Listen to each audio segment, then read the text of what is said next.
Assalamualaikum warahmatullahi wabarakatuh.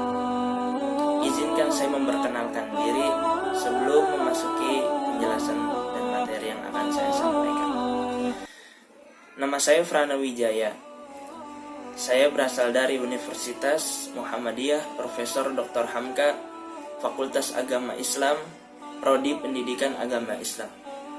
Adapun tujuan saya membuat video ini untuk memenuhi tugas akhir mata kuliah ilmu falak, yaitu dosen pengampu saya yang bernama Firdaus MHI.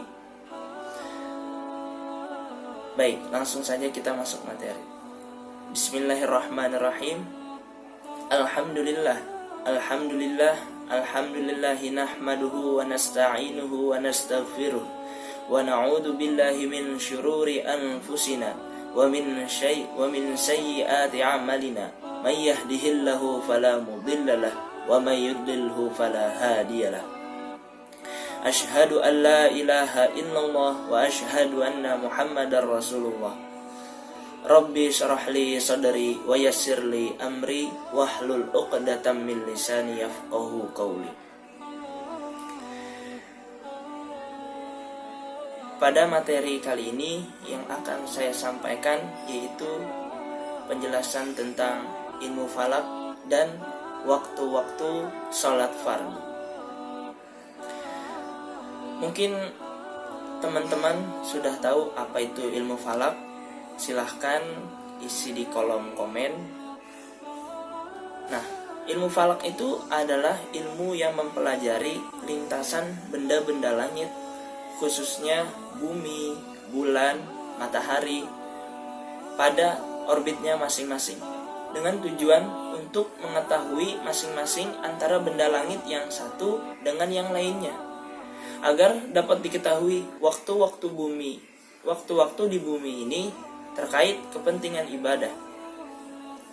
Jadi, adapun yang mendasari kajian dasar ilmu falak ini yaitu ayat waktu pelaksanaan sholat di dalam Al-Quran ditegaskan dalam Al-Quran surat An-Nisa ayat 103. Silahkan teman-teman jika ingin membuka Al-Qurannya terlebih dahulu, mari kita baca bersama bareng-bareng. A'udzu billahi minasy syaithanir rajim. Bismillahirrahmanirrahim. فَإِذَا قَضَيْتُمُ الصَّلَاةَ فَاذْكُرُوا اللَّهَ قِيَامًا وَقُعُودًا وَعَلَى جُنُوبِكُمْ فَإِذَا اطْمَأْنَنْتُمْ فَأَقِيمُوا الصَّلَاةَ إِنَّ الصَّلَاةَ كَانَتْ عَلَى الْمُؤْمِنِينَ كِتَابًا مَوْقُوتًا. Shadaqallahul azim. Nah, teman-teman perlu diketahui, ini adalah kajian dasar ayat ilmu falak. Masih banyak lagi ayat-ayat yang menjelaskan yang termasuk dalam ilmu falak, seperti dalam surat Yasin ayat 38, 39 sampai 40. Silakan teman-teman jika ingin membaca bareng-bareng bersama saya, buka Al-Qurannya.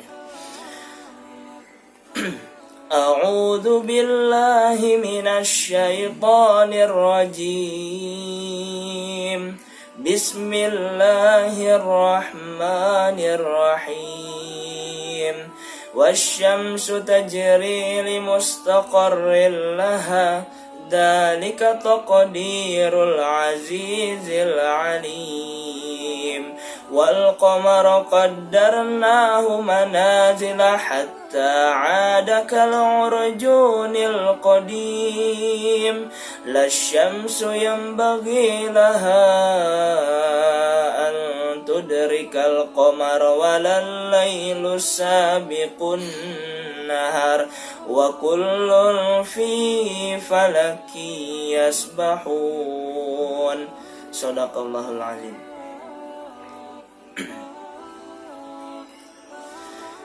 Nah, saya akan membacakan ayat An-Nisa ayat 103 surat An-Nisa. Selanjutnya, apabila kamu telah menyelesaikan salatmu, ingatlah Allah ketika kamu berdiri, pada waktu duduk dan ketika berbaring. Kemudian apabila kamu telah merasa aman, maka laksanakanlah salat sebagaimana bisa. Sungguh, salat itu adalah kewajiban yang ditentukan waktunya atas orang-orang yang beriman.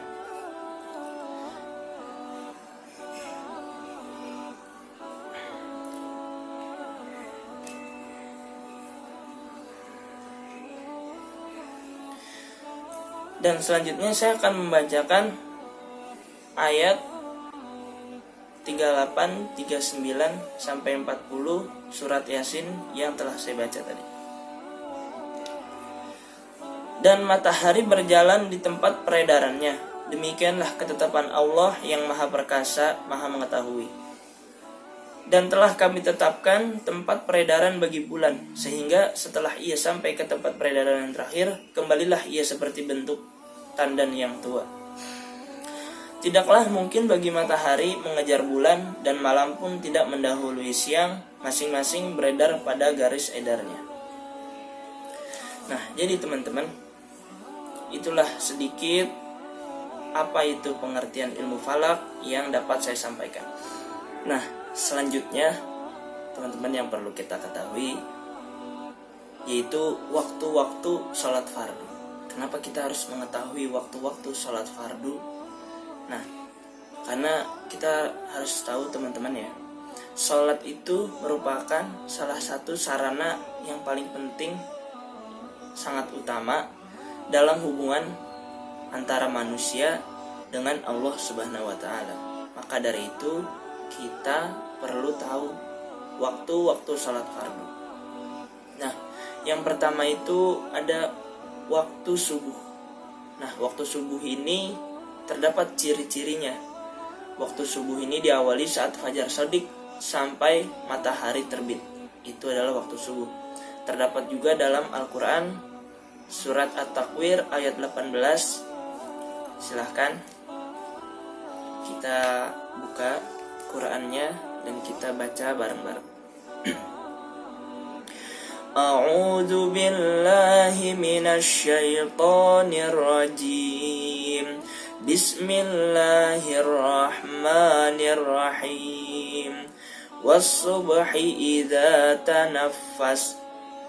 Yang artinya, dan demi subuh apabila fajar telah menyingsing. Nah, ini menjelaskan bahwa masuknya waktu subuh itu adalah ketika terbitnya fajar. Nah, itu sudah masuk waktu subuh. Terdapat lagi dalam surat Al-Baqarah ayat 187. Bismillahirrahmanirrahim. Wala ta'kulu amwalakum bainakum bil batili wa tudlu biha ilal hukam litakulu fariqam min amwalin nasi bil ithmi wa antum ta'lamun. Yang artinya, dihalalkan bagimu pada malam hari puasa bercampur dengan istrimu. Mereka adalah pakaian bagimu dan kamu adalah pakaian bagi mereka. Allah mengetahui bahwa kamu tidak dapat menahan dirimu sendiri, tetapi Dia menerima taubatmu dan memaafkan kamu. Maka sekarang campurilah mereka dan carilah apa yang telah ditetapkan Allah bagimu. Makan dan minumlah hingga jelas bagimu perbedaan antara benang putih dan benang hitam, yaitu fajar. Kemudian sempurnakanlah puasa sampai datang malam, tetapi jangan kamu campuri mereka. Ketika kamu beriktikaf dalam masjid, itulah ketentuan Allah. Maka janganlah kamu mendekatinya. Demikianlah Allah menerangkan ayat-ayatnya kepada manusia agar mereka bertakwa. Nah, perlu kita ketahui teman-teman, masuknya subuh ini diawali dengan terbitnya fajar. Nah, apa itu fajar? Jadi fajar sodik ini adalah membentang di ufuk timur dari selatan ke utara, atau membentang dari ufuk timur. Nah, dia itu putih atau kemerah-merahan atau kekuning-kuningan, tapi hanya sedikit. Jadi itulah waktu subuh, teman-teman ya. Nah, kenapa?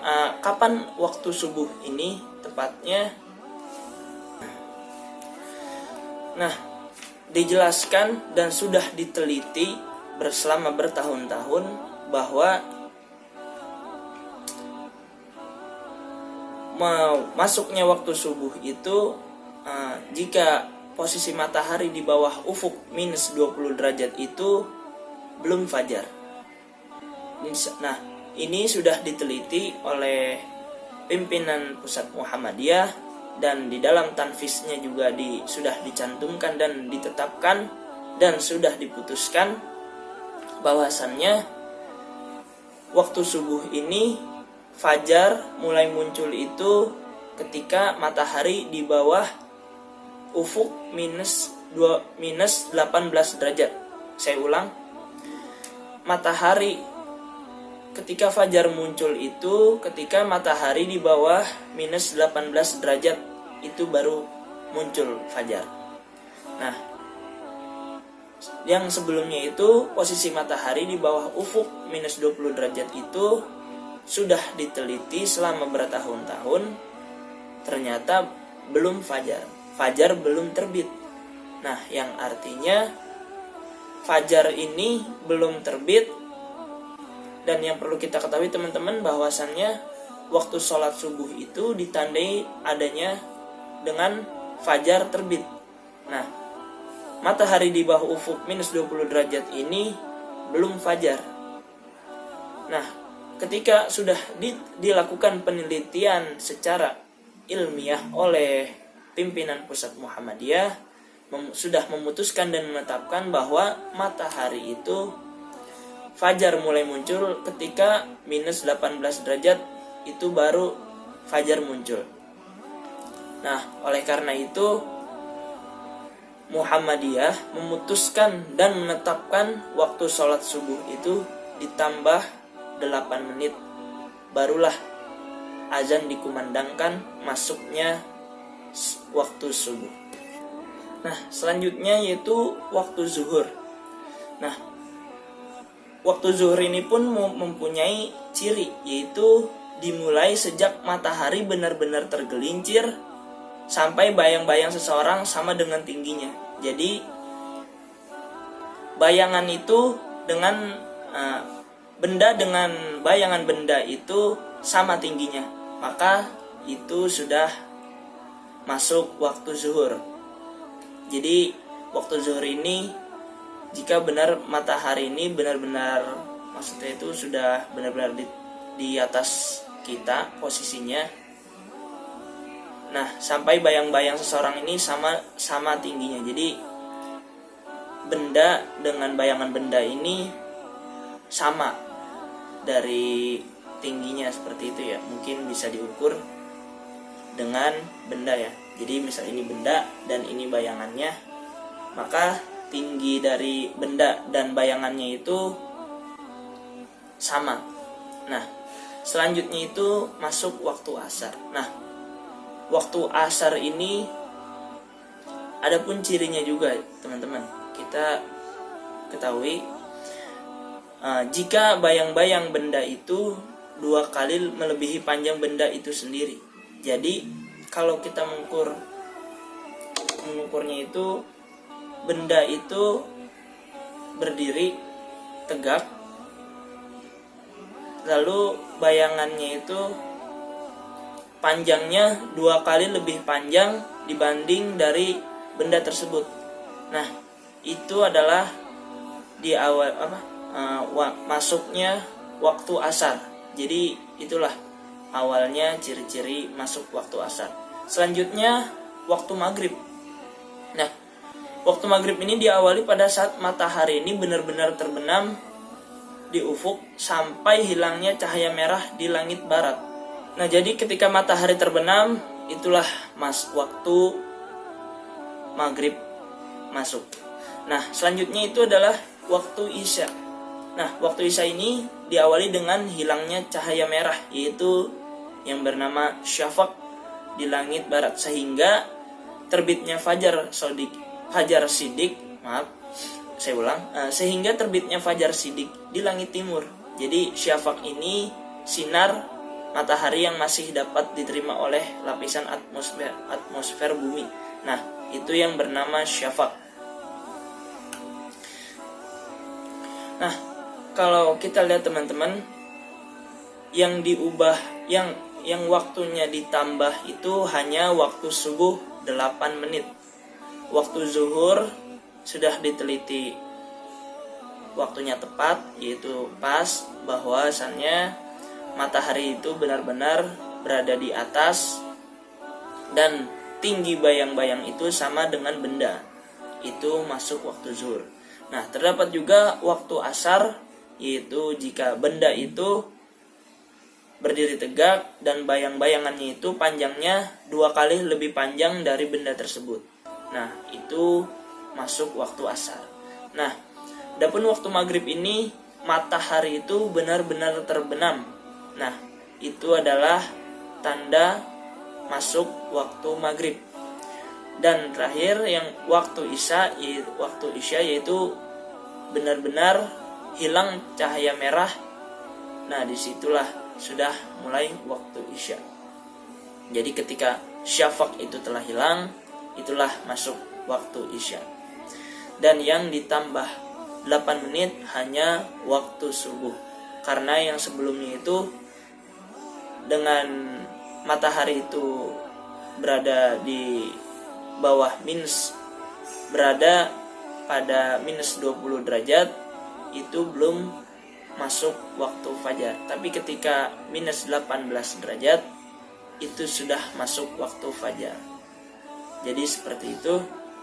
Nah, terdapat hadis dari waktu-waktu salat, akan saya bacakan. Dari Jabir diriwayatkan bahwa ia berkata, Jibril pernah datang kepada Nabi Shallallahu Alaihi Wasallam ketika matahari tergelincir dan berkata, "Wahai Muhammad, berdirilah dan kerjakan salat zuhur."